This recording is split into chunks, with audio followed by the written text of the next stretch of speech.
everyone, this is Joel DeZenzio and I'm back to showcase another service video. And this one's going to be head-to-head. So I'm going to start from where I left off with the previous service video on the weekly reports. And we were talking about the New England-Pittsburgh matchup. So I'm going to click the little head-to-head button. So as you can see, we're at our head-to-head page, and I'm just going to go quickly over some of the components and then I'll dive a little deeper. So since I am a standard subscriber, everything that you see will only be from a standard subscriber point of view. I'll go over the premium and professional services in just a short while. So New England and Pittsburgh, right here, we have the Vegas rotation numbers. We have the true statistical rating of strength, which is the strength component between each team. And as you can see, New England's a stronger team. You have the records, you have the money line and spreads. You also have the head-to-head. 56.5% of the probable scoring goes to New England. 43.5% goes to Pittsburgh. You see the game history, so the last two times these two teams played each other. You can see the outcomes. And then there's also a trends comparison. I like the trends comparison section because it showcases the momentum indicators for offense and defense for each team. So on this particular instance, the New England offense is the green line indicator, and these were the weeks from last season because we're just starting week 1, and so we have to be able to see an extended amount of data. So as you can see, New England's offense started building momentum, and then it stayed steady throughout the season. So a good thing to note is if you see the green line go up as a red line is going up, that means that the offense still trended high when they faced a strong defense.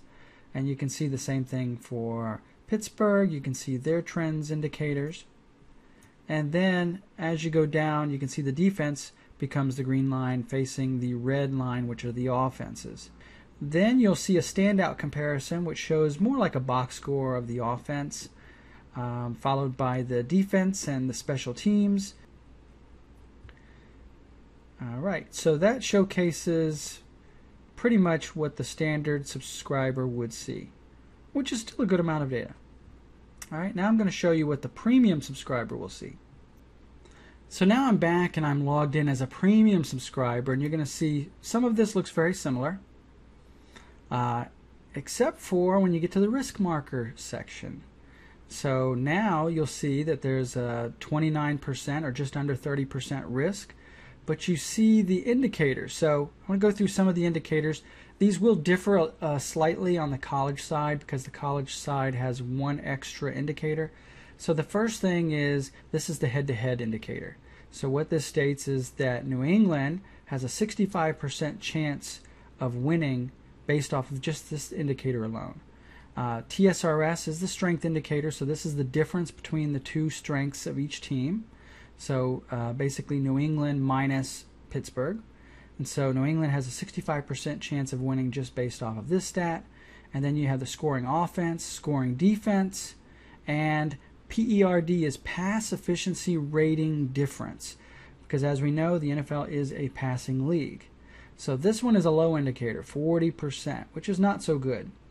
However, the scoring defense at 100% is very, very good. If you see two indicators, 80 or higher, out of a 5-indicator system, that's a very solid indicator. You still see the trends, momentum indicators, and everything else is the same. All right, so now I'm logged in as the professional. So you're going to see a couple of things that are different right now. So the first thing is there's a neat little score simulator metrics. This score simulator is very, very solid. You don't necessarily need to care so much about the score as you do the difference between the scores. So what this score simulator does is it looks at these two teams and the makeup and characteristics of those two teams, and it finds any game historically where these two teams had similarities. And then it figures out the score for that game and it averages out those scores. And it comes up with this 26.6 to 25.9. The main thing I'm looking at here is I want to make sure that the score simulator is showing New England as the team that's going to win the game. If this isn't on their side, that doesn't bode well. Secondly, I'm looking for is at least a 6-point difference, and I don't see a 6-point difference, so that has me a little concerned. But again, it does have them on the right side of the score. The other thing that you have is you have some odds maker data, the juice, so the percent market, theoretical hold. This is the commission. This is the 3.36% commission that the bookmakers are going to keep from allowing to let people wager on the game. So whenever the odds makers are trying to allow people to wager on the game, what they want to do is they want to get 50% wagering on one side, or what they call action. So 50% action on one side and 50% action on the other side.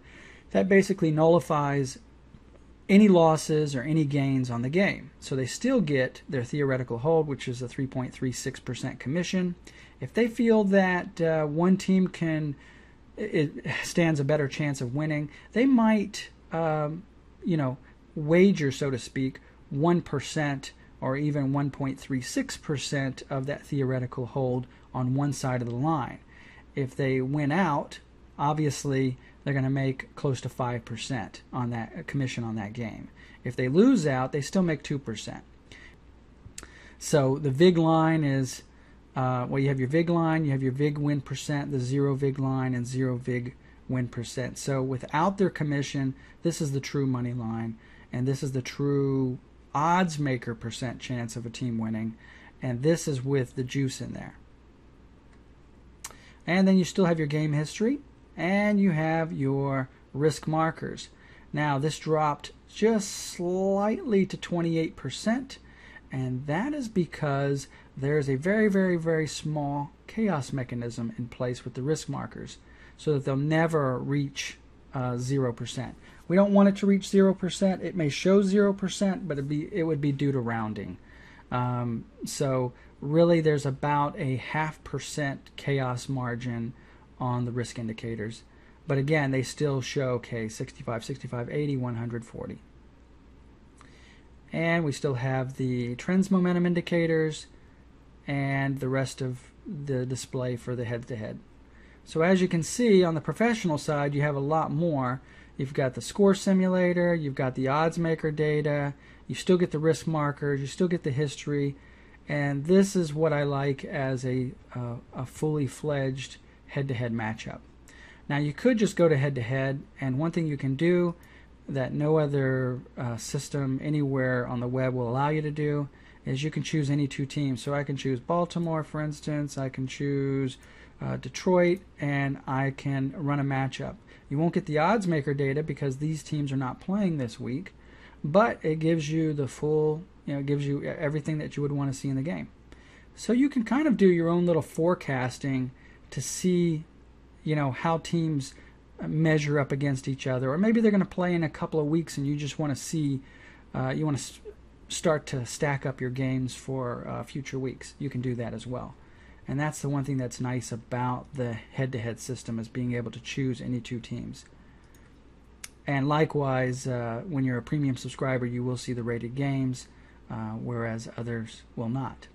So that goes over the head-to-head model and our service section for that.